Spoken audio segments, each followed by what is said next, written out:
it's, we joke, but football teams in general are about a hierarchy. Everyone needs to know their role.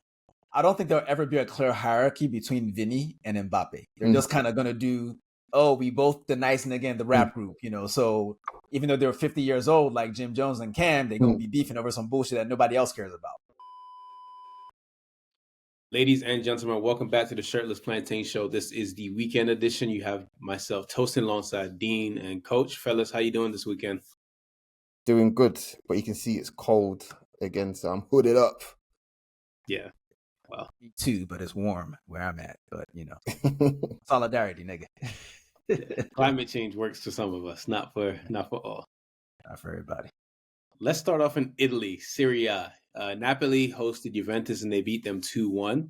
This game started off pretty well for Juventus because Colomwani's goal was really, really good. Great turn, great finish, and we thought it was going to go up from there, and then it didn't because Anguissa, which is Coach's homie from the nursing home, it's my he guy. scored, and then together strong. Planet of the Apes. And then Lukaku scores a penalty after McTominay gets fouled in the box. Yildiz was good. Locatelli had an error. But Napoli at top of the league. Yeah, that's it's going to go down to the wire, basically. That's where we're at with it. I think Napoli are really taking advantage of the fact that they don't have European football, and they just look stronger later in games against these other teams. And that matters, because that's when, when people are tired, that's when, like, the Locatelli tackle that led to the penalty, for instance. If he's not tired, he maybe doesn't make that error, compared to the Napoli player. So it's going to be hard to overtake them, but if there's a team that can do it, it's definitely Inter. That's for sure. I was going to say as well, finally, Juventus can get that monkey off their back of not losing the game. And it's the most pathetic unbeaten run I've ever seen in my life, man. Like, it was worse than the Emery 22 unbeaten shit, man. This was just some horrible shit, man. Yeah, you sound like a prisoner of war. No, for real, it's just I was just looking at it like, guys, who are you fooling, really? Like, it's a shame though, because I don't think any of us expected the Thiago Motta era at Juventus to go like this. But I want to feel bad for him, but he works for Juventus, so you know. This is what I'm saying. Like, you took the government cheese, bro. Like, now you got to eat it. You just like David Lammy. Just like David Lammy. Lecce hosted Inter. They got their ass beat. I watched this game actually because Patrick Dorgu was playing, and the one thing I did notice is that Marcus Thuram was doing really good step overs today, and I thought of Coach.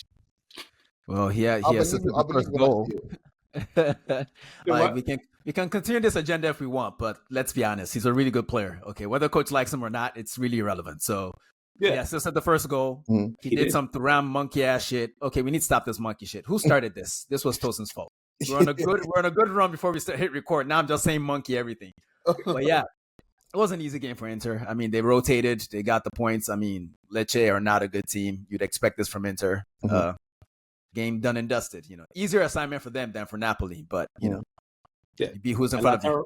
Lautaro's goal is really good too, by the way. Yeah, nice shot on that one. Shit out that. Full power. And Dumfries, man, still scoring. Yes. He won't stop. He's literally finished. So it begs the question: does Frimpong get back into the Netherlands team in that spot? Get back? Never in that spot. I think he's always been Dumfries' backup. Always, I think So yes.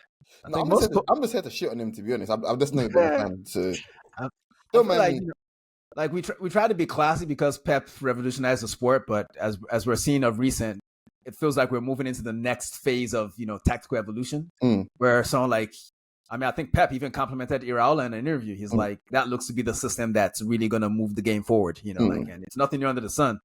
But I say all that to say, it's still a sport that requires athletes at the highest level, So now the athletes have gained the technique, and now the athletes are shining again. So simple. So can I quickly speak on that? I watched Dorgu, and obviously he's very raw.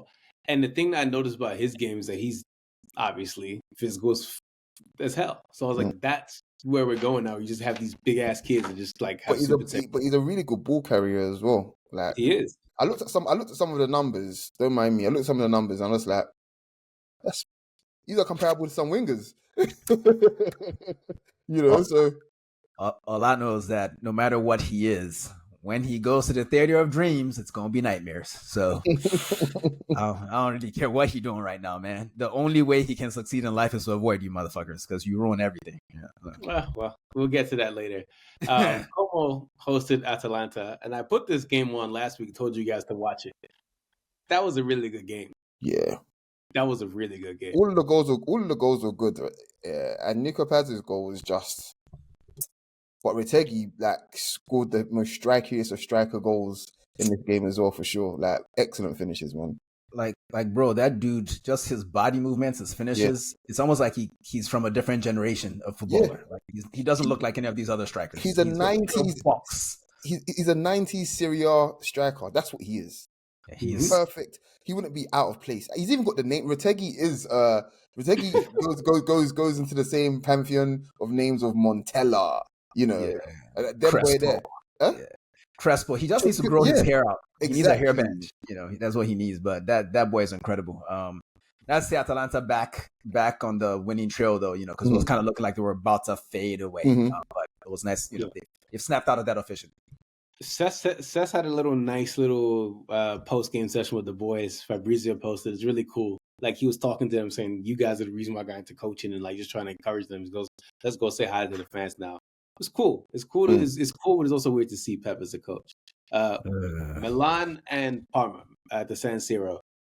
This game was drunk. Is that game of the weekend, guys? One of for storylines, not for football. Yeah. For storylines, yeah. For football, not really. I don't know, man. I don't know where to start with Milan. They just look a mess, but they also look like I don't know how to explain them. They make no sense. It's teething problems because they've got a crybaby coach who's a pragmatic piece of shit, first of all. So it's teething problems of figuring out, are we going to try and dominate games, or are we going to pussy out and try to just play percentages kind of thing? So they're in that sort of mode of just figuring shit out. Did I mention the coach is a bitch, by the way? Sorry, guys. But, you want to talk about what happened at the end? Now? He's always crying over something. I don't think he's always crying over something. Someone could say good morning, like, "Oh my gosh, it's the afternoon now."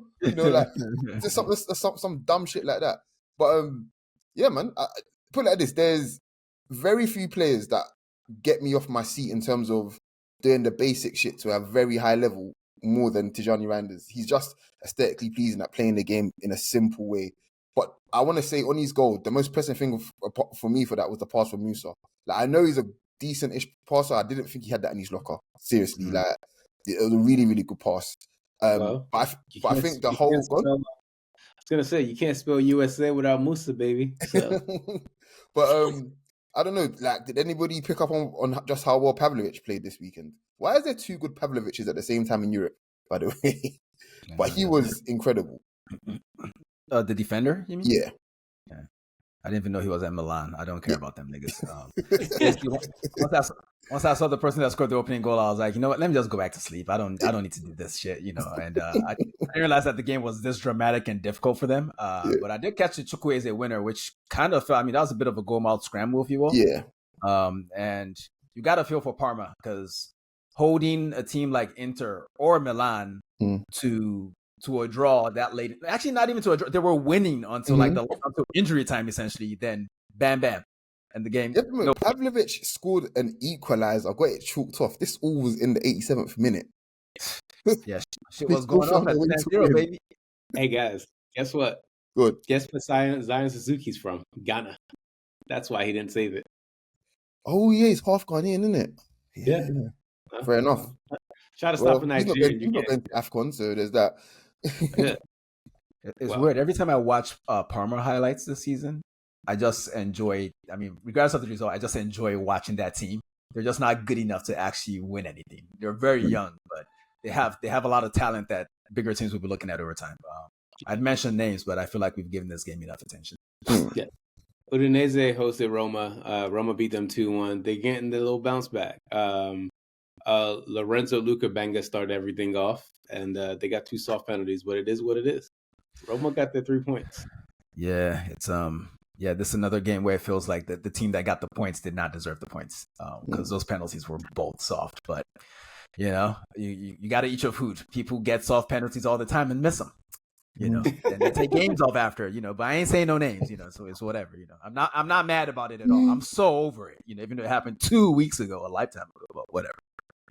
Lazio hosted Fiorentina and lost. So, athlete played a hero today, and there was all that. I didn't see much of the game. I just saw when it was at 2-0 kind of thing, and Guendouzi was on the ball trying to make stuff happen, and nothing really happened. No, nothing happened. Like Yasin Adli was the main character in this game because he scored the opener. Then he got sent off after he got substituted. So I guess it's a bad thing to get sent off. But if you don't cost your team a man down, then it's maybe not that bad because all you have to do is leave the bench and go inside to the locker room so you can watch on TV in an air-conditioned room and get your shower in early or whatever. But Fiorentina were good money for this win. They dominated the game. Should have won it. Lazio, like you said, Coach, they tried. They didn't do much. It was tight at the end, though. Once they got that goal at the end, the consolation goal, now, it looked like they were going to equalize. I think they actually hit the last kick of the game, hit the bar. It trickled across the line, basically. Yeah, absolutely mental. Yeah. Oh, man. De Gea was stressed. He had flashback memories. Coach, can we get the standings? Yes, we can. Napoli in first, 53 points. Inter played a game less on 50 points. Then Atalanta in third on 46 points.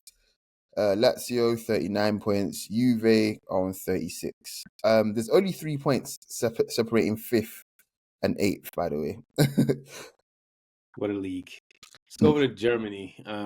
Leipzig hosted Leverkusen, and I don't know, man. These two are like Peter and the chicken and what's it called in Family Guy. They just start fighting and just start banging their goals at each other every time. I don't understand. Like, Leverkusen look good for their money. They're up 2-0 and they're up 2-0. David Raum scored a really good free kick, and then at the end they end up tying it. But these two teams, man, they just lock horns and they decide, you know what, we're not going to defend. We're just going to let each other score. But takeaway from this game is Florian Wirtz is very, very good, but we already knew that. So yeah, he's very good, but between what happened in midweek at Atletico and what happened in this game, maybe it's a team-wide issue, but I can only go at the player that most caught my attention in the game, and it was obviously Wirtz, but I get the sense that the only thing missing from his constitution right now, and I think Lukas Radetzky, the goalkeeper and captain, said this in an interview after the game. I don't know if it was in this game or after the Atletico game, but it feels like his mental, like he can get rattled a little bit. Like he's really good. He's better than anyone he faces, but once they start like poking at him, rough tackles, talking shit to him, he kind of gets into that shit. And I'm not sure that it's good for his game. When you're the better player, I'm not really sure you want to come down to anyone's level to be talking shit. Just do your thing quietly, man. You don't have to be the Uberschallen or whatever the fuck y'all be calling dope players in Germany and shit. You 5'8" or whatever, man. Just be a little nigga that's dope like Messi or some shit, man. Shut the fuck up with all that. Coach, you got anything to add to that? Uberschallen is crazy, by the way. I don't know what that means. No, nothing for me, man. Man, you're not worried about y'all not worried about Xabi? Like two leads thrown away in a week.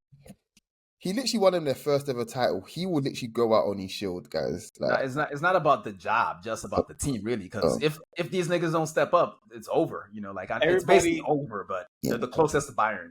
So everybody looks hungover, man. They look like they've been still drinking from the title charge last year. They look drunk. Honestly, hungover is a good descriptor because we talked about how Granit Xhaka took his time off in the winter to go get a hair transplant. Yeah. Like, this nigga not serious about this season. Yeah, he's definitely. Mo Salah's serious about the season. He got his before the season. Yeah. Granit did it mid-season. He's like, we're not winning shit anyway, man. Let me go get pretty. Yo, I did notice something because we did talk about him in the beginning, Frimpong. And Frimpong got into the box. And I was watching the game live, and the commentator saying that's why Frimpong doesn't really go up front like that. Because he skied the shit out of him. And I'm just like, well, there you go. Frimpong's USP is his speed and engine, right? He's not that good technically, but in a team that requires him to run a lot, he does his job quite well. But beyond that, not a fan. Put it this way: you can't overperform your XG forever. At some point, it's going to catch up to you. Okay, there's a reason why you're a wingback. Yeah. If he was as good as people sometimes think he is, he'd be a winger or a fullback, but he's neither. Yeah, and that's why Man City let him go. Freiburg hosted Bayern and lost. Guess what Harry Kane did, guys? He scored a goal, not from the penalty spot. You're telling me he didn't cure find a cure for hepatitis A or B? No. That's I'd really rather you said chlamydia or something. Like hepatitis is very, very specific, bro. I don't like that. I'm just saying, I'm just worried, bro. That's all I'm saying. I'm just worried. Like your eyes look a bit yellow. Little cheesy ass thing going on, huh? Cheesy. But yeah, that Kimmich goal, was it an Olympico? I didn't see. To Kim be and fair. Jay. They said Kim and Jay scored. Kim and Jay scored it. Okay, cool. All right. But yeah, it was 2 set piece goals, and the Kane goal was actually the difference, even though he scored first, because that was the only open play goal of the game, and it was the second goal. The first goal for Bayern. I just like to think of when teams score the same kind of goal. In my mind, it cancels out. So the only goal that really counts is the Kane goal. But the turn before he took that shot was. Well, it's the kind of turn that makes you wonder just how good Bundesliga defenders are sometimes. Because it's like, come on, man. Like, where do you think he's going, bro? Why are you running so fast in the wrong direction? Why are you moving like Pedro Porro? Like, what's wrong with you, man? There's a conversation to be had about Bundesliga's defenders, but players in general, and how often the hit rate is, like when they move abroad and stuff like that. And I just think there's so many factors that applies to other leagues as well, but there's so many factors that you really have to consider. A lot of these teams are subservient to Bayern Munich, right? So by that nature, so are the players, whether they want to admit it or not. See, when somebody sit on that chair in the hotel room? Yeah, basically. So yeah, man. Every time I see a nigga in some Skechers, I too want to get cooked. So yeah, it's just I just feel like a lot of those things kind of play into it. So if you're not buying from Bayern, basically, and you're not Haaland, you're gonna have to deal with a player that potentially may not be ready, may not be that I wouldn't say that competitive, but they might not have that same frame of mind where I have to be the best. You know what I'm saying? Like they've never been in that position. It's just Bayern kind of thing, and everybody else. A bunch of beta male.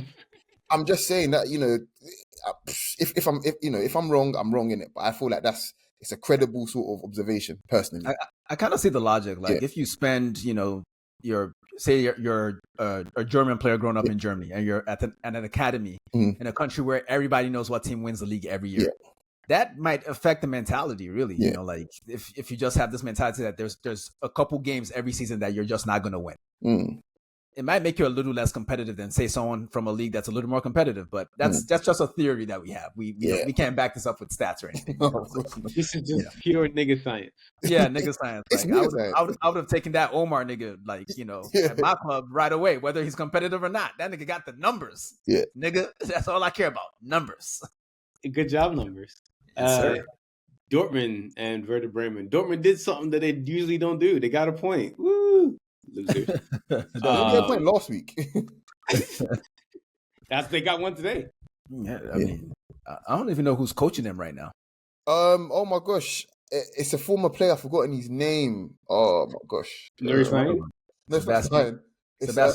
Kell. That's the one. Okay. Sebastian Kell. He came down from upstairs. Yeah, I think he's a sporting director or something, or technical director or something like that. So yeah, but it didn't work.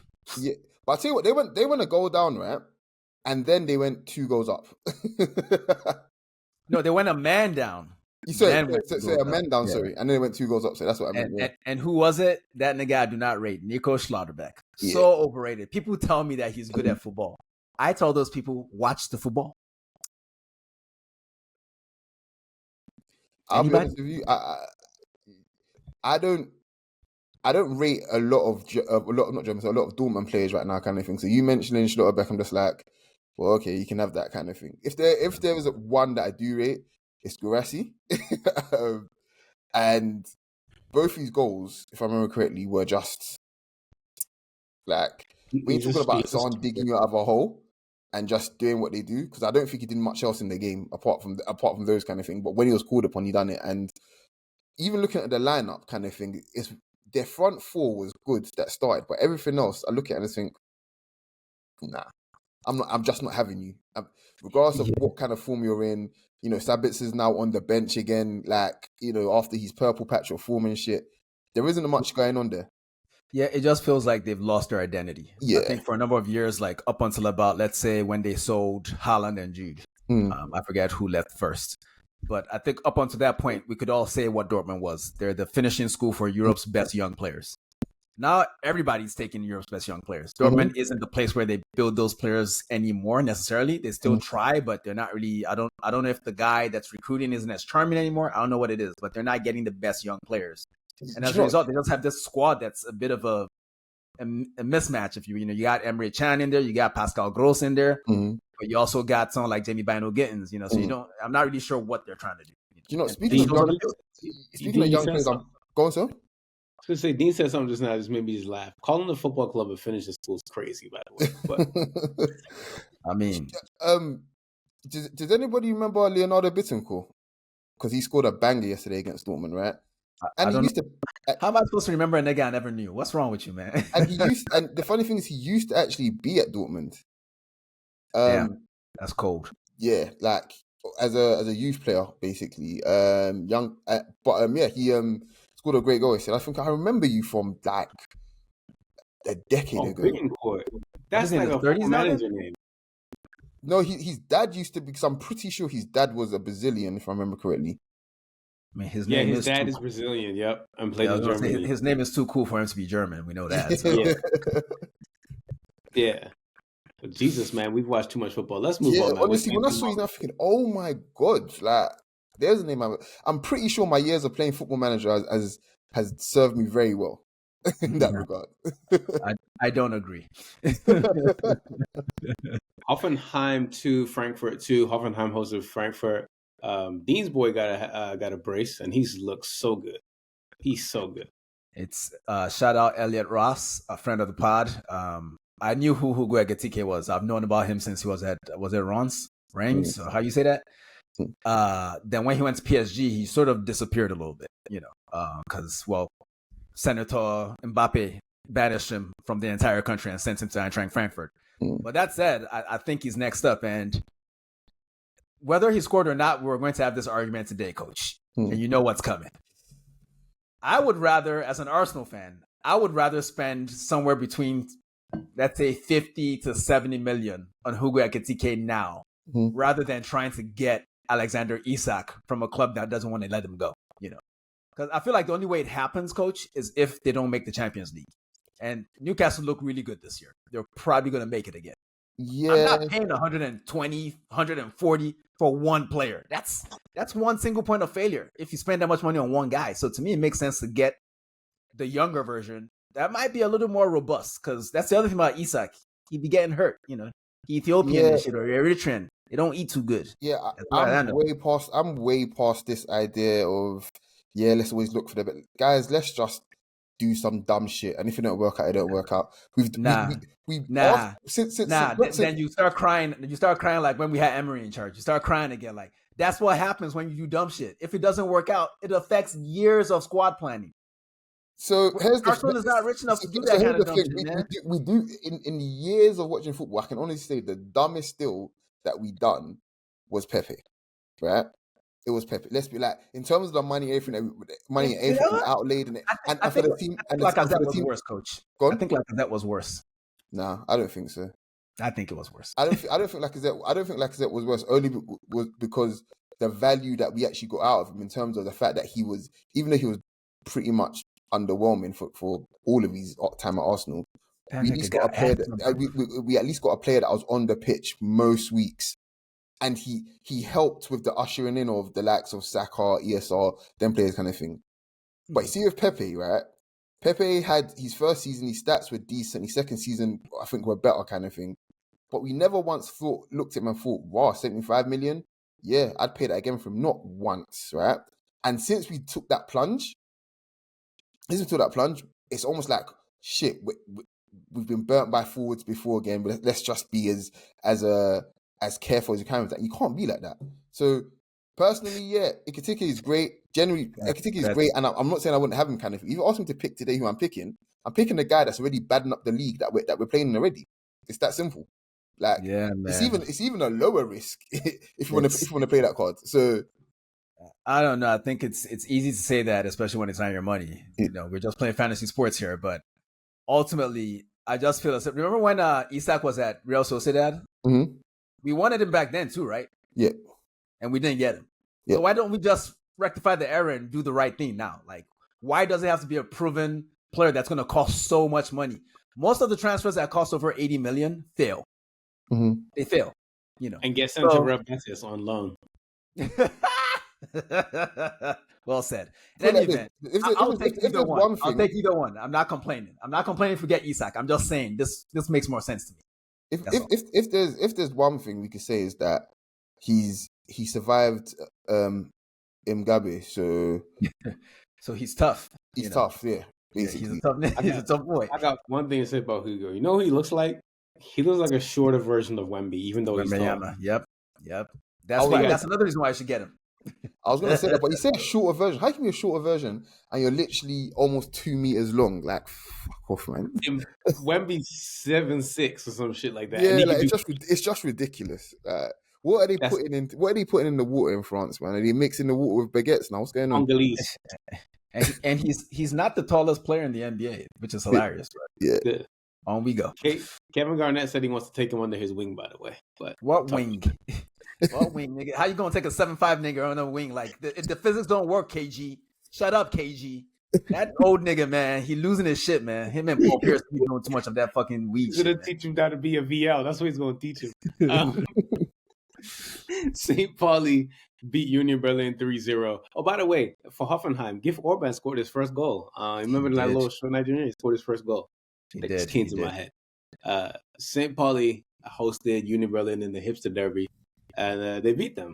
So yeah, nice brace from Morgan Gulavogi. You know, so I mean, I don't know who's going to be sad about this. I feel like there are very many podcasts with very many British men with very large beards that are going to be just sad that Union Berlin lost, but it'd also be equally sad if St. Pauli lost. So I don't really know what to do here. So I'm just happy that I'm black in America. That's all I got. And our eggs cost $16. Coach, can we get the standings, please? Yeah, Bayern Munich are obviously first on 48 points. Leverkusen are 6 points behind them on 42. Eintracht on 37 points. Stuttgart and Leipzig are both on 32 points. And Mainz, I can't believe these guys are not getting relegated. They're on 31 points.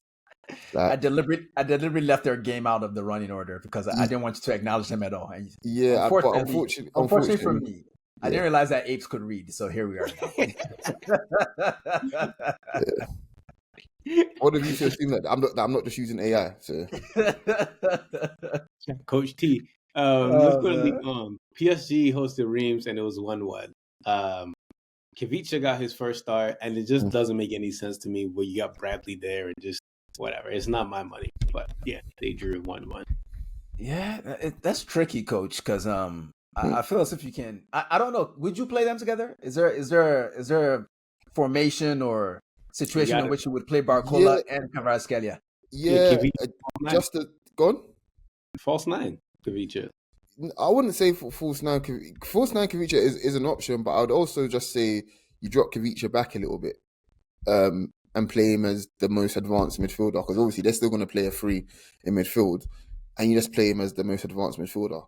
Now they're not going to play that every game, but that's one way of getting him in. That's probably the way I would play it, only because I'm a psychopath that loves to see as many attacking players as possible. But whether they're going to play Neves and Warren Zaire-Emery and then Kivicha, as the most advanced guy, and then Barcola, and then one of the other forwards with Dembele, that could work. Or you just play those three together, Kivicha, Barcola, and Dembele. But I don't know if I like that, to be honest. I think I want to see Kivicha supplying more because he's such a good ball carrier, Yeah, I just think what's his face, Antonio Conte, even though it didn't quite work out between them since Kivicha left anyway, I think he's definitely unlocked that whole central Kivicha thing. I'd like to see it more often, So I'm hoping Luis Enrique agrees with us because I don't want it to be one or the other. That would just be a waste of talent. We need to see Bradley. We need to see Kivicha. Yeah. Guys, guess what happened to Strasbourg? They Well, hosted Lille. And Jonathan David didn't score, and Lille lost too. So that's fine. They're managed by Vieira. I'll survive. That's the wrong Strasbourg. They fired him eons ago, bro. Oh shit, you're right. Senior. He's black too, so it's cool. It's still cool. Yes. There you go. But yeah, like I can't say I expected this. I'm not really understanding Lille's form this season. I feel like they should not be losing to Strasbourg away, but maybe I'm underestimating Strasbourg. They do have some good players. It's basically Chelsea's feeder team at this point. So I have a theory on this, and it's the same thing. That's the same sickness that's doing what's their name, Girona. It's just CL hangover. I like that we revived the phrase "doing." Yeah. He's taking that from home and brought it back. Like he's doing. Like, yeah, I like that. Let's keep that going. You know what else you like? You like Brest, and they beat Le Havre. Traveled to Le Havre, and they beat them 1-0. So Perky boys up. It's funny when you combine the names of these teams. That is how you say the hard breast in French. They have breast, so boom. You would think that combining those names would get you they have breasts, but no, it's the hard breast. If you had Duolingo, you know that. We've spoken about this too long, guys. Can we move on? You can never talk about breasts enough. Okay. Let's be adults here. Come on. Boobies are great. Nantes and Lyon was 1-1. Most of the time it is score, so I won. So, but Mustafa Mohamed scored in. It's always nice to see like an AFCON face doing well in Europe. I just love that shit. I don't really care who you play for. If I remember you doing bits at AFCON and you do some bits in the league, I'm always happy. So. Yeah. Even though you're not the Egyptian, you're just an Egyptian, So. Nice beat Marseille 2-0. Thank you, Nice. Thank you very much. Beat Nasty Man FC. They actually sold one of the Nasty Men to Frankfurt. Yes, Wahi. Yeah. They did. Going to Frankfurt. They'll probably end up selling him for like 100 mil next year to some dummy. Somehow I think he'll be the exception to that rule. Not to say he's not talented. I just don't think there's enough about his game for him to be flipped the way they flipped Kolomwani and Omar and what's the other motherfucker name? Ekitike, whenever they get that 70 for him. Jovic. Oh man, that was a dummy brick right there. That boy was ass. Didn't he spend more time on loan than he did at Real Madrid? Yeah. I don't even know where he is today. Where is he? I'm guessing, if I had to guess, I'm going to guess the bench at AC Milan. That is my guess. He actually is. See? When you're a real hater, you know your enemy's failures really well. He's not even the first Jovic that comes up on Google. No. Nah, the NBA Jovic has overtaken him by now. That's for sure. Yep. We're not saying Jokic, we're saying Jovic. Okay, we're talking about a motherfucker that's like off the bench in Miami. So yeah, he fell off bad. He fell off bad, man.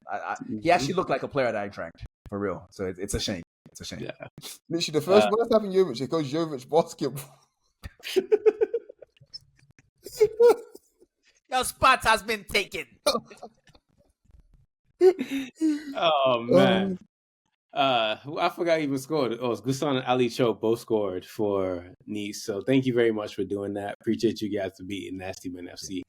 Title race over though. The title race never started. It's 10 points, man. It's done, man. Like, being done.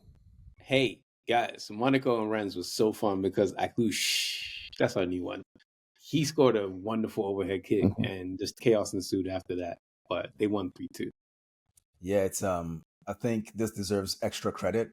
Actually, it deserves more excitement than I can muster at the moment because it wasn't just an overhead kick. It was a spinning overhead kick. Like, he had to get around the ball. Like, these are the things you can do when you're elastic at the age of 20. When you're my age, you see something like that and something hurts in your body. Yeah. But yeah, he also got the assist for Golovin's winner. And Mika Buric scored his first goal for Monaco in this game. So that's pretty exciting. Yeah. Makes you wonder what's going on with Folari. What the hell? He's injured. They're like this. They went back to us and like, this Halen is broken. Can we get the next one?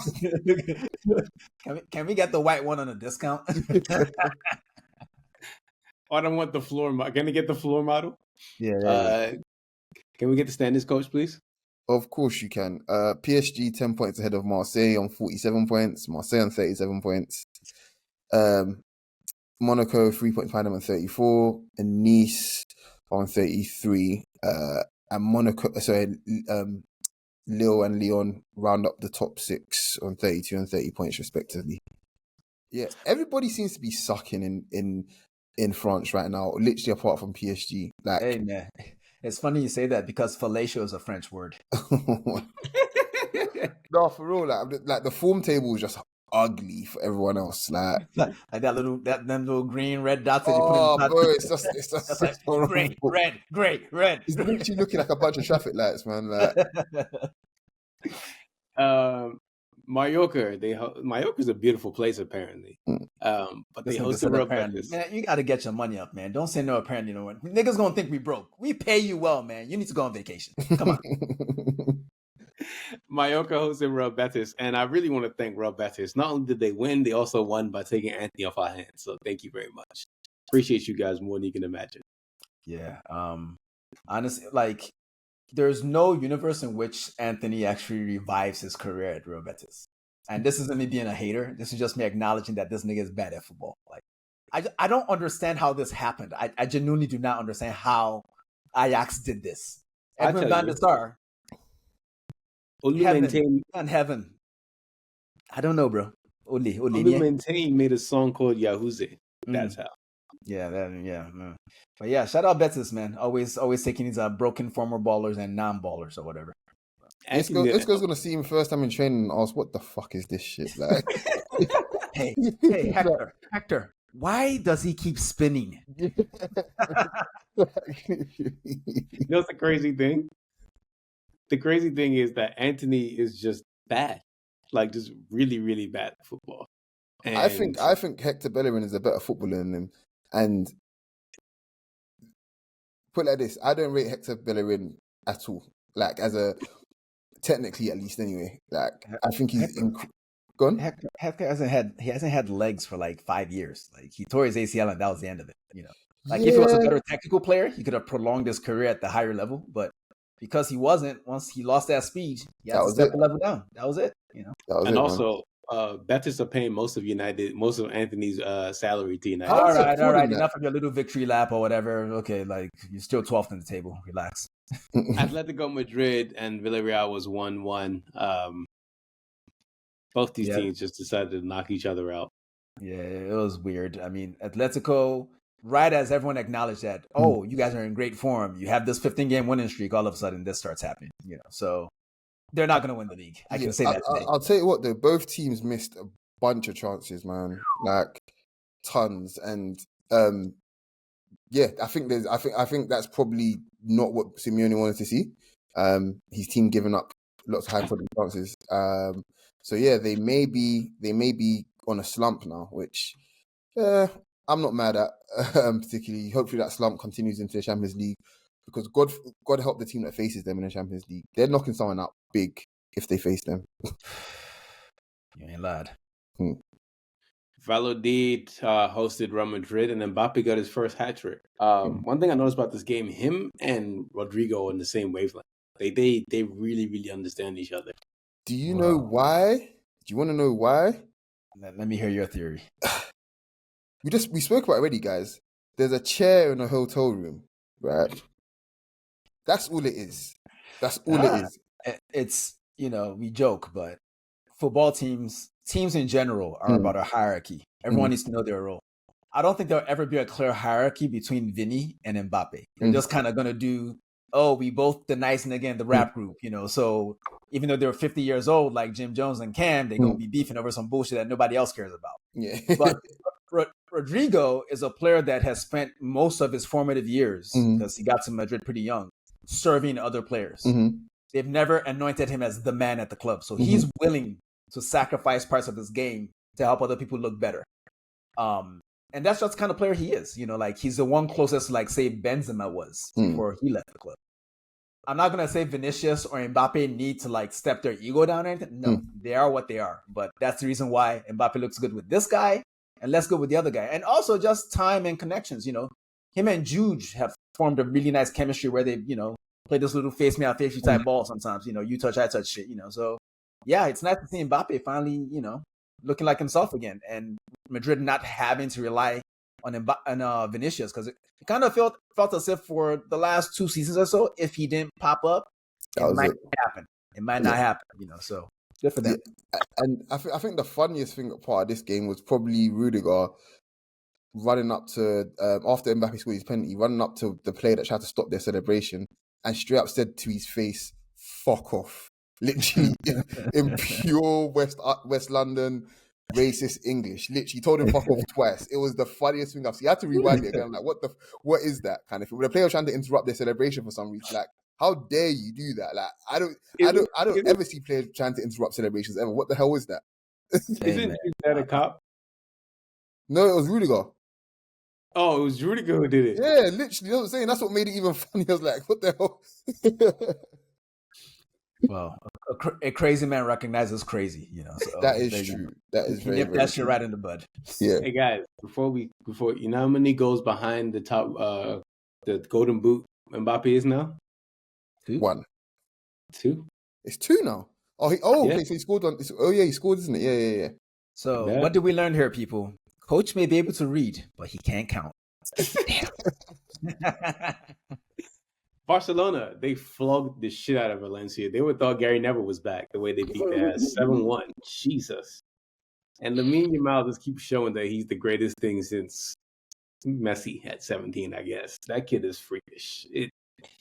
He's got it, man. I mean, there's just too much to talk about in this game. I mean, it was nice to see Frankie de Jong playing and scoring, because I feel as if he's been in and out of the team. I know he's been healthy for a while, but I feel like I still haven't seen him that much. I think Ferran Torres got 2 of them or something. He used to be a Valencia guy, so that's always nice to see someone waste our time by not celebrating. Prick. Lewandowski, I think he got a brace as well. It was just a lot of goals, man, and it could have been more. It should have been like 12-0, honestly. Or like 12-2. Let me give Valencia their credit. Don't want to disrespect Gary Neville's legacy like that. Yeah.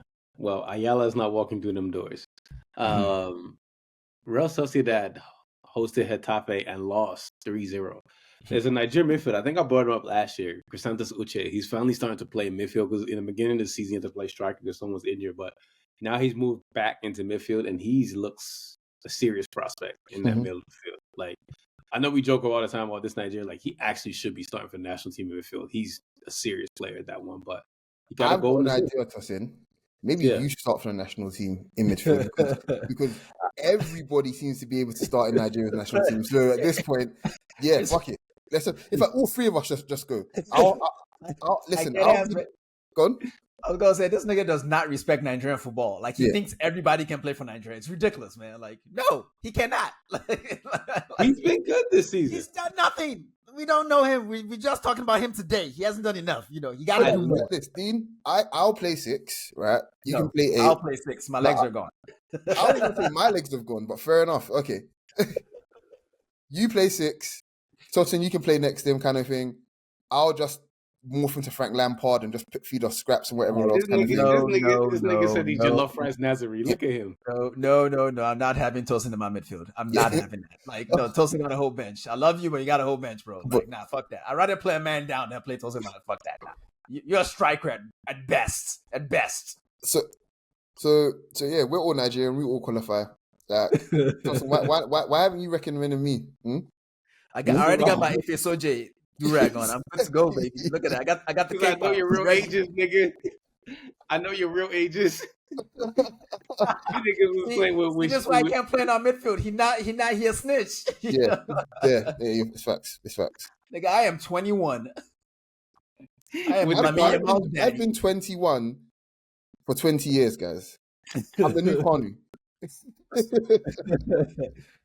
Real quick before we move on, you said Kanu, and I feel like this may sound like blasphemy, guys. I feel like Ekitike also reminds me of Kanu. It's the high level technique done at his own pace. Shit, I see it. Like, yeah, Kanu played the game at his own pace while the game's going at a million miles per hour. He's just kind of there in his bathrobe, kind of doing whatever he likes. Imagine how good he would have been if he actually had a working heart. Yeah. This nigga was saucing niggas up with a hole in his heart. That's crazy, man. Christian Eriksen, step your game up, bro. Can we get the standards in the LaLiga, please? Real Madrid are opening up a little gap between them and Atleti now. That's 5 points. Sorry, that's 4 points, pardon me. 49 points. And then Barcelona in third on 42 points. And Bilbao on 40 points in fourth place. And Villarreal are 6 points behind them to round up the top 5 on 34 points. And that's crazy, man. Zubimendi should just come this January. I can't believe Real Sociedad is doing this to me. Like, in my mind, they should always be in the top 5. So when they're not, it's just weird to me. Like, are you telling me that there are other teams better than you guys that are not Real Madrid, Atletico Madrid, and Barcelona? It's shocking, man. It's disgraceful. I don't like it. Yeah. Let's go to the Premier League. We had Brighton get, Hurstler. He got taught a lesson against Everton when they hosted them. And that is Premier League heritage. Sir David Moyes went up there with one shot on target and won.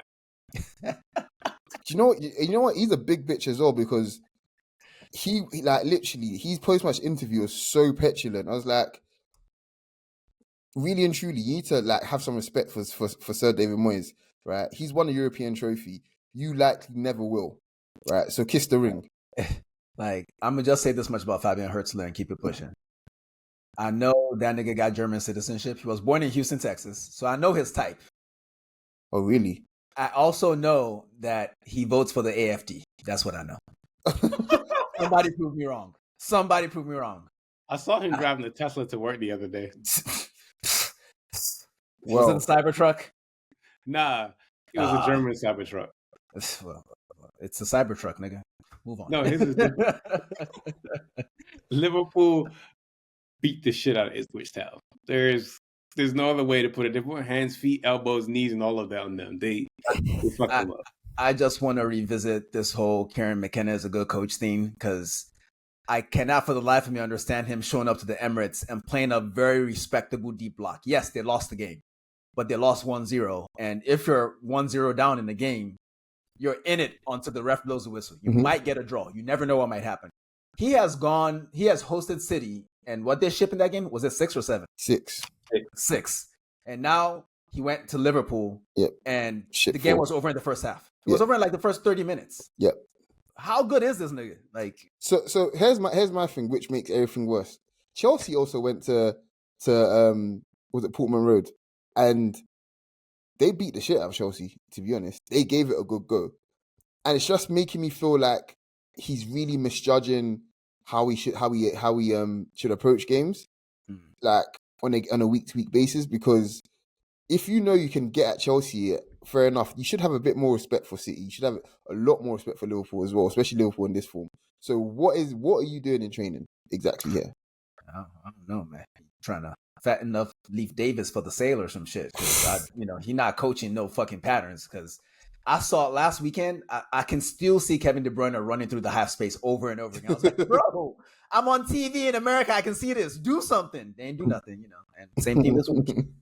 He's just a hater. One of these Sir Alex babies. Hater. Comes to the Emirates, play a deep block, go everywhere else, open yash. Bastard. Actually, he came from Tottenham. Okay. I understand it now. I understand it now.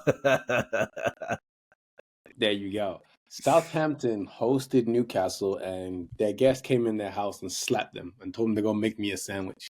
It was 3-1. Southampton went up first, and Isak had a brace. Sandro Tonali got a goal. They could have scored another one at the end, but VAR called it offside. But this was a brutal game, man. Southampton are going down tomorrow. Hard.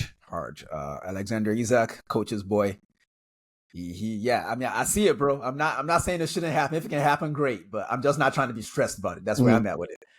That said, my main takeaway from this game was watching Sandro Tonali finish his goal. And all I could think was that, wait, I seen my captain fucking boof some shit like that. Like, I'm just mad at my captain right now, man. I gotta sit down with Martin Odegaard and I don't know, we gotta share a glass of breast milk or something. Like, I don't know, this nigga done pissed me off a lot this season, man. Like, cause to see an Italian DM run through the defense and finish with a plumb like a striker, than to see my playmaker miss one-on-ones, miss penalty.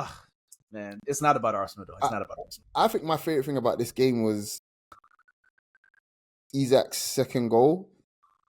I can't tell you how Thierry Henry coded that was. Like that first touch was just everything about it. Everything about it was just like he's been watching the tapes. Like that is Henry has scored that goal quite literally 150 times. You will never ever get your bitch back. Just let it go, bro. Let it go. Let's get Ekitike. Fuck it. Let's just move on. Like I know why it's doing us, but we need to undo it. You know. Wolves hosted Arsenal. Coach and his boy, they have their edition out now. So please go and listen to that. Go watch and listen. Yeah, shout out Marlon. Appreciate you, Marlon. That was some good insight. It was nice to hear two Brits going back and forth.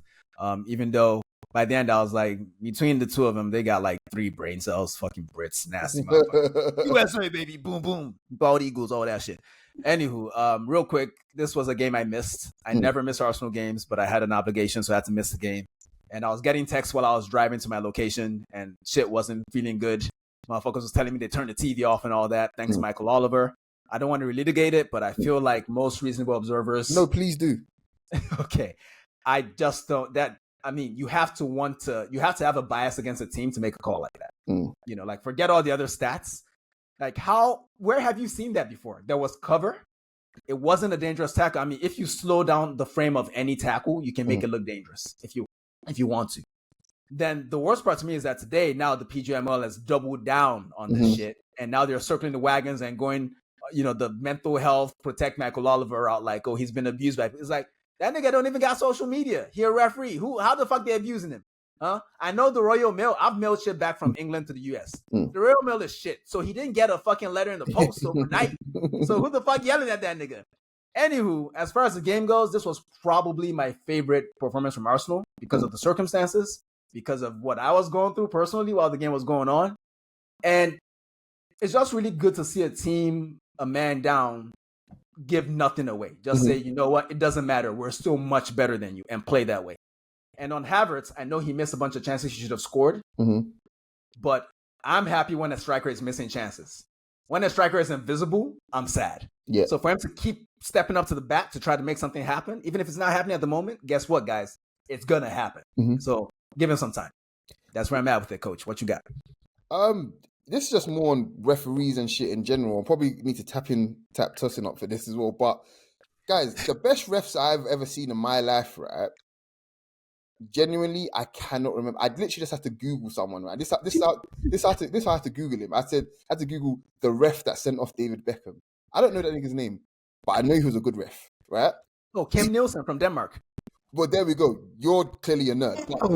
But I give you the 3 best refs ever. I understand it now and then. I give you the 3 best refs ever. Yeah, but I'm just gonna let me just land my point here. But I know Luigi Collina because yes, I watched a lot of Serie A growing up, but I also played a lot of video games growing up.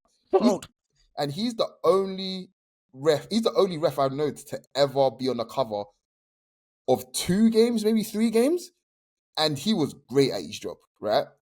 And then after that, I know Uriah Rennie because I think he's like the first black ref in England. Okay, cool. Then all the other ref names that I do know them because they are dog shit. And that's the problem. That's actually the problem. Steve Bennett from the 90s, Dermot Gallagher, the other Mike Riley. Like all these Mike Riley got his own little panel on Soccer Saturday, guys. What the fuck is that? Like it doesn't make any sense. All these guys, all these guys have got some sort of platform. Why do they need a platform? Why? This is why. Everybody want to be famous, man. You know, they say cucumbers taste better pickled. Put it like this: there isn't a world to me where the game is in a better place where we're discussing referees at length. That doesn't make any sense. And you know you're missing the point, referee though. Go on. Me, nigga. See, you're a snitch. You police, nigga. You know, it's all there. You can't be in the midfield, me bro. Bench. But again, like that's it's very rare that you're able to remember the names of good. Oh, and there's Frisk as well because he fucked off Chelsea. Great guy. Right. But yeah, for the most part, you don't know these guys' names, and that's how it's supposed to be. You ref the game, keep the players safe. You get home, You drive home in your Mini or whatever, while the footballers go home in the Lamborghinis and shit. Like that's the circle of life. That's a hierarchy. It's a hierarchy. I don't mean it in a niggas don't matter. We're not supposed to know you. Like you. Like it's not in a nasty way, but I'm not spending all my money. Like put it this year, there is a lot of fans that will go to football games for their first time every single match day, every single weekend kind of thing. Could you imagine an Arsenal fan going to his first ever away game and that happens yesterday? That happens. Luckily we win kind of thing. But now all he needs to head on the trip back, all he's going to be thinking about is Mike Riley. Not Mike Riley, sorry, is Mike Oliver. What is that? That's not fair. Like the ticket itself on expense is probably about £30, but even then, that's £30 that you probably have to work for, obviously, kind of thing. Like we're not paying for refs. We are not, unless you're Man City, of course, but we're not paying for refs, guys. Yeah. Did you guys notice that the statement they put out? Go on, Tosin. Sorry. I was gonna say this segment was sponsored by Tim Donaghy. Yeah, I think it's hilarious that the statement that PGML put out was on sky blue background. Like they don't even try with this shit. Like they legit trolling with this shit. Like, yeah. You know, you have to pick that deliberately. You have to click down the menu and look for sky blue because it's not at the top. Yeah, it's white, it's black, it's gray, it's like red, purple. Then you got to scroll down and pick sky blue. So they know what they're doing. They really do. Do you know? Just the last thing on this. Apparently, somebody has found Mike Riley's address. Mike Riley or Oliver's? So Michael Oliver. So they're all the same fucking prick to me anyway, man. Pretty much. But they found his address. They apparently had floor plans to his house. I'm here to say, guys, you've gone too far here. I made a little joke yesterday, but you've actually gone too far here. And if you was really, really serious about, about things being fair and just kind of thing, you'd post it on the internet. Thank you. You're insane. Anyways, Bournemouth beating the shit out of Nottingham Forest 5-0. This game wasn't even close. Dean, can I add something quickly? And this goes out in general to every football fan, but especially Manchester United football fans. Don't be a bitch on the internet. Okay, that's the first thing. Second of all, these things take time.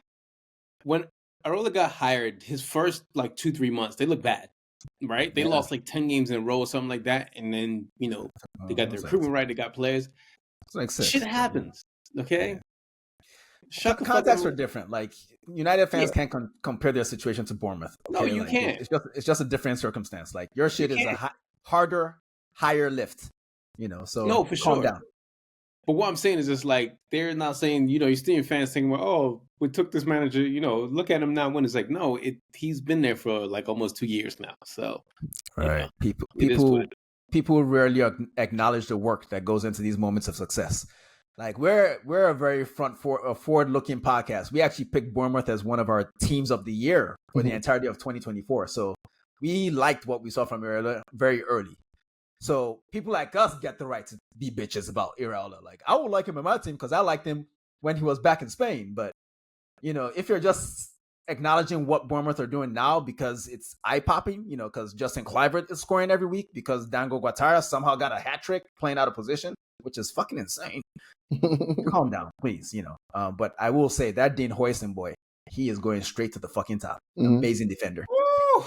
Spain got a few of them young center backs too that are insane. Ugh. That boy is really good. Which is crazy. He's going to spend his whole career being mistaken for a Dutchman, even though he was born in Holland but grew up in Spain. It's like, bro, come on, man, change your last name to Huijsen. What Spanish? Gonzalez. Yeah, Hoy Gonzalez. Yeah, you can keep the Hoy, because that's a word in Spanish, HOY. What that mean, coach? Age. In Spanish, Hoy means is it today? You gotta get your money back from Duolingo, bro. Today? Don't correct me. I think Hoy is today. Surely it's today. This is like when we met for the first time. And you threw a ball at me after I had Achilles surgery and said, "How's your touch?" This is what just happened. This was my revenge. I'm very pleased now. But I was right. I don't know what Hoy mean either. But I was right. It is today. Guys, that's just a thing, guys. It's almost like when you're trying to see that scene in The Glorious Bastards when they're trying to figure out if they're a spy or not, kind of thing. That's what you do. He's a Nigerian, he's a football man. I throw him a football. How's your touch? Let's see in it. Are you defense or not? But generally, you do that to people that aren't crippled. I'm just saying. I'm saying, who was crippled? Chelsea's back line. They went to Etihad and they collapsed. Chelsea went up 1-0, and then did just everything. Dean, please take it away. Please take it away. You said very funny. Yeah, they only went up 1-0 because the new kid Abdul Qadir, I don't know. He got that Yoruba name from Uzbekistan. That little nigga, like he fucked up. So Chelsea got to go. But if that didn't happen, this would have just been Maresca laying down for his old boss. Mm-hmm. Like, it was funny because at the beginning of the game, I knew this shit wasn't going to go well. You know how I knew? Pep walks out from the tunnel, goes to shake this nigga's hand. And he pushed the hand away like, give me a hug, bro. Give me a hug, coach, my old boss. I love you, homie. We both bald. You my nigga. It was pure Steve Bruce. Yeah. Hugging Sir Alex back in the day. You know how everyone that played for Sir Alex could never beat him when they became a coach? Mark Hughes was shit. Not David Moyes, my bad. Mark Hughes, who else? Steve Bruce. Do you know, the only one that used to give him a bad day, but he didn't play for him, was Steve McLaren, and he was his assistant for a bit, so he knew all the tricks. Right. but yeah, that shit was pathetic, man. Like, Chelsea played this high line. It was so easy for City. Pretty much every goal came from a straight ball through the middle, like just off the top over a high line. Yeah, I'm like, come on, man. Like, I know City aren't who they are at the moment, but surely you can't just give them a high line to play with. Like, it was so easy for City, man. It was too easy. And Sanchez was just drunk when he came out. I was like, what are you doing? Yeah.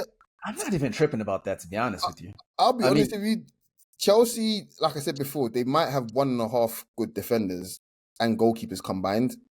So all of that 1.5 billion they spent, they're probably going to need to spend another 2 billion just to sort out their backline. But it's crazy. My biggest thing billion on Garnacho. Poor boy. If that's what they want to do, then they're going to be shit for a whole lot longer. But my biggest takeaway from yesterday is I accept that Pep is one of the great coaches of the modern era and everything else like that. You know, some people call him the GOAT and shit, but I feel like people give him a bit too much credit for shit that they're not seeing. And Pep is at first, believe it or not, is a pragmatist, right? And he will do shit that makes the most. He will take the shortest route if he can, right? It's only when he comes up against Ndombele he wants to do some bullshit. But yeah, like, he will take the shortest route if he can. And him playing those long balls over the top kind of thing, guys, it's just any other coach. They're calling him Big Sam. But because it's Pep, it's like, oh yeah, you know, he's so smart because they're playing the highlight. No, it's just basic football. And basic football, guess what? Usually gets the job done more often than not, kind of thing. I mean, the reason why it becomes a basic because it works. Yeah, you know, like people do things over and over again because they work. Exactly. I'm not sure if you guys, you didn't hear it because it was over here in America, but Lee Dixon talked about that actually. Really? And yeah, Lee Dixon saw Arsenal. He saw Man City playing long balls over. And Lee Dixon said, "Oh, next thing you know, they're going to say Pep invented long balls." But this is the point. Like, think of it. Yeah, he won how many league titles? Without like, you know, a recognized, you know, number 9, if you like, whatever else. But he was doing other shit. But again, if you analyze the teams again, you know, strong defense, athletic midfield of high technical quality, and incredibly quick wide men that were essentially like they were inside forwards kind of thing. So again, really solid foundation and basic principles kind of thing that's executed to a high level because of the insane technical quality of those teams kind of thing. And then yesterday, the third goal was just, again, we lump it up top. We've got a 6'1" attacking midfielder that flicks it on, then a big 6'4" striker who can hold the ball up, and you've got arguably our best finisher running through on goal kind of thing. Like, this is basic stuff, guys. And I just don't want us to get ahead of ourselves. Oh yeah, Pep's done something. He's just doing what the game requires and nothing more, nothing less. And real quick before we move on, I wanted to I know Robert Sanchez doesn't have a great reputation, and I'm not going to change it in this statement, but that moment where he was out and he got lobbed by Haaland, if you guys recall, like, you know, God bless Trevor Chalobah. Is it Trevor? Is that the right Chalobah? Yeah. Okay, the Chalobah nigga, one of them niggas. He was already cooked in that situation. So that was going to be a goal regardless of whether Robert Sanchez was off his line or not. Like, Haaland already put him on the floor. So, you know, blame Robert Sanchez all you want, but it's not going to fix his hairline. Anyway. Or his beard. Tottenham and Leicester. I hate watched this game, and I had the greatest of times hate watching. Because I saw Tottenham win at 1-0. Then as soon as I turned the game on, right, Jamie Vardy scores and does that celebration. And then the Belgian Moroccan kid, right? The finish he had. Amazing. I said something today, right? I was like, obviously, I know some people complain that, wasting time is not fun. You're not seeing the game. It's literally part of the game. Mm-hmm. And what Leicester did to waste time for that whole entire second half that they scored the second goal. It's like, this is football. Like, this is what I like. This is real bullshit. And this is great. Because Tottenham's not doing anything with this. Do you know, we're going to get onto that time wasting shit again when we get to Palace and Brentford, yeah?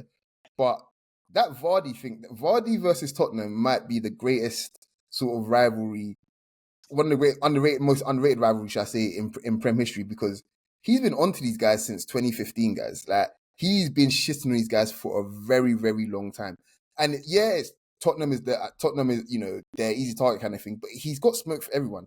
When they won the league and they smacked Man City, he ran to their crowd and literally done this to them, did the 3-0, like, and then they had to pull him away, basically. Like, he was actually just mocking their crowd on his own. He went to Crystal Palace. Go on. He had to get pulled away yesterday. Yeah, exactly.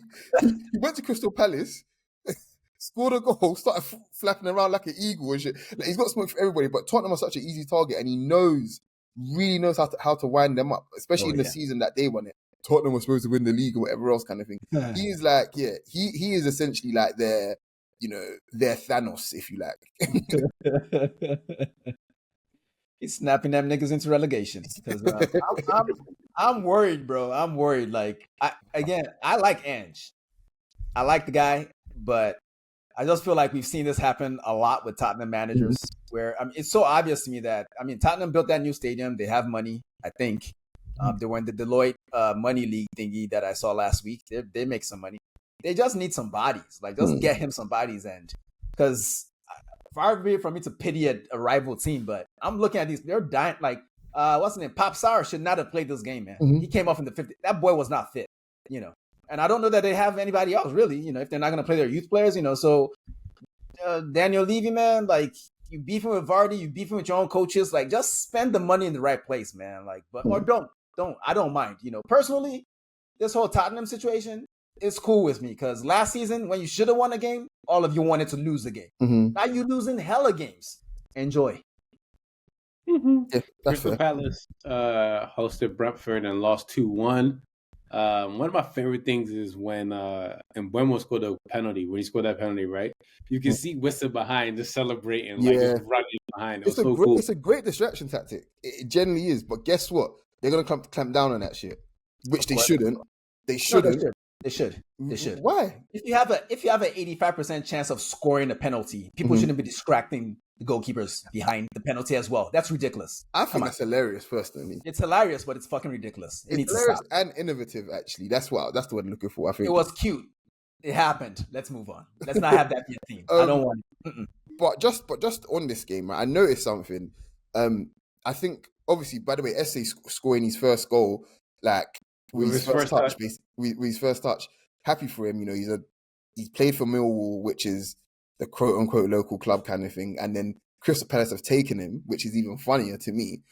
And yeah, like, he scored his goal, he celebrated like a hooligan, and all it could remind me of was 2 goals: Giroud versus Bournemouth, when he made it 3-3, and everyone trying to pull him back from celebrating, and Daniel James as well, basically. Martial grandson. Yeah, like, Martial's face was just hilarious. But yeah, they're 2-1 down, and Eze is trying to take a corner. And I realized something, right?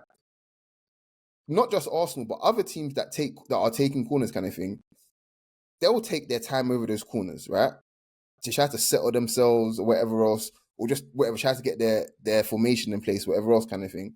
And I realized one of the key reasons why this is happening a lot more now is because when teams are trying to delay the corner, whatever else kind of thing, they're doing it to unsettle the taker, kind of thing. Because the longer you're staying there, kind of thing, your legs are getting a little bit stiff, kind of thing. Your deliveries might not be as on point, kind of thing. Because especially Crystal Palace in this instance, they're trying to take the corner quickly, so I get the ball in the box and try to score, obviously, kind of thing. But if you actually lean into it, especially if you've got the advantage now, you've got a goal up or whatever kind of thing, and you're trying to take the corner, kind of thing, yeah, take your time. you actually, set yourself, make sure that you feel right to take the corner, whatever else. Because how many times do you see corners hit the first man or get overhit kind of thing? Make sure you're right before you take the corner, rather than trying to obviously rush yourself kind of thing. And it just made me realize I saw Gahey was a little bit jittery or whatever else in the box kind of thing. And then by the time Eze's taking the corner, it was a shit corner kind of thing. Like, they've made him wait for so long, I think you're giving your boy Eze too much credit, because honestly, what I noticed from this game, like, I've watched a lot of Crystal Palace games because, they're the local, you go to the games and shit. And I always used to get upset that Glassman would take Eze off in the 60th or 70th minute. And today he actually left him on for the whole 90. And I think I understand why the manager used to do that. He's got Lacazette. He's got the Lacazette symbol. Yeah, he's not built for the 90. Like, he was terrible in that last 30 minutes. Like, because the team he's their most talented player, so his teammates are looking to him to make the difference, and they're giving him the ball to do things with the ball, and he's fucking up every time. The delivery was bad every time. He was hitting the first man from free kicks. His crosses weren't beating the first man. He wasn't running past anybody, and he just had his hands on his head the whole time. And while I know he's very talented, he needs to get his engine up. That Asma shit ain't sexy. Come on. I got a take on him, but I'll wait till the Fulham game to tell you what my take is. Go on. Aston Villa, West Ham, that game ended 1-1. West Ham kind of like turned up on them in the second half. West Ham kind of was just like, we're a little bit better than you in the second half type of thing. It was interesting. It's just legs. One team plays in Europe and one team doesn't. But the more interesting thing from this game for me was how horrible the first half was. Like, I don't think either team managed to string together 6 passes through any passage of play. It was just foul, diving, people pushing, falling, all this bullshit that players do that people really never criticize unless the team is, I don't know, competing for a title. Then all of a sudden that team is Dark Arts FC. But when the teams that don't really win a lot of games are doing all this bullshit on a weekly basis, whether it's time wasting to delay corners to make people's legs get stiff, whether it's, falling over from soft pushes, all that shit was on show today. The first half was disgusting. Like, Lucas Paqueta's jersey was like brown by halftime because he was just on the floor, just rolling around a whole bunch. And no one calls that shit out because he plays for a team no one really gives a fuck about. So West Ham fans, if you heard me say no one gives a fuck about your team and it's upsetting you, coach will be at your stadium at some point. Kill that nigga. Fulham, Man United won. My edition, no Tommy, but is out now. One thing, I want to finish up what I was going to say about Eze. Calvin Bassey today impressed the shit out of me. Calvin Bassey has improved a lot. Because I remember when he was at Ajax, and that boy looked like he didn't know what to do with the football. Like, whatsoever. And my theory is that all those boys decided to play for Nigeria, their careers are thriving. The other ones that didn't, they're struggling. Because looking for Kaya and Tammy and look at Eze. They don't got no engine. So I'm going to let you keep your theory for 1 week. Next week, I'm blowing it up. Basically, yeah. Because, I've never really been impressed by Bassey, to be honest, even though he was decent today. But I think the funniest thing from this game for me was we all saw the Adama post after the game. I think it was the opening game of the season, right? After, it was. Yeah. And it was like, we'll see each other again. And he actually added Martinez. And then Marcus Silva decided to play Adama on the left the entire game until Lissandro scored. And the moment Lissandro scored, that's when he put Adama on his side all of a sudden. And I thought that was just hilarious because it's like, why now? Why did you do this now? My tactics have failed, so I'll now rely on spite. Like, hey, Adama, go beat that nigga up. I know you're stronger than him anyway. Just beat that nigga up. If we don't win the game, let's win the fight. Like, he had one opportunity to absolutely dunk on him, and he's ran in at the far post to obviously try and get a header, and he's flattened him kind of thing. But the header went so high and wide, I'm pretty sure it ended up in the Thames. But that was it. That was the end of the story. So I don't know what his celebration was about as well. Could you enlighten us, Tosin? I don't know. Just some Argentinian shit. It was just funny because Ahmad was doing it as well. It kind of reminded me of Stefan Liechtensteiner and against the Serbs.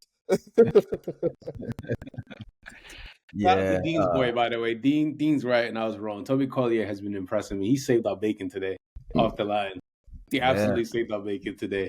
I would love to gloat more about that, but I didn't even watch this game, and I'm very thankful because I heard it was the lowest XG combined in any game over the last 2 seasons in the Premier League. So that must be boring.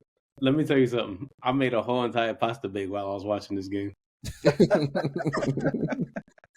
Hopefully it was better than your team.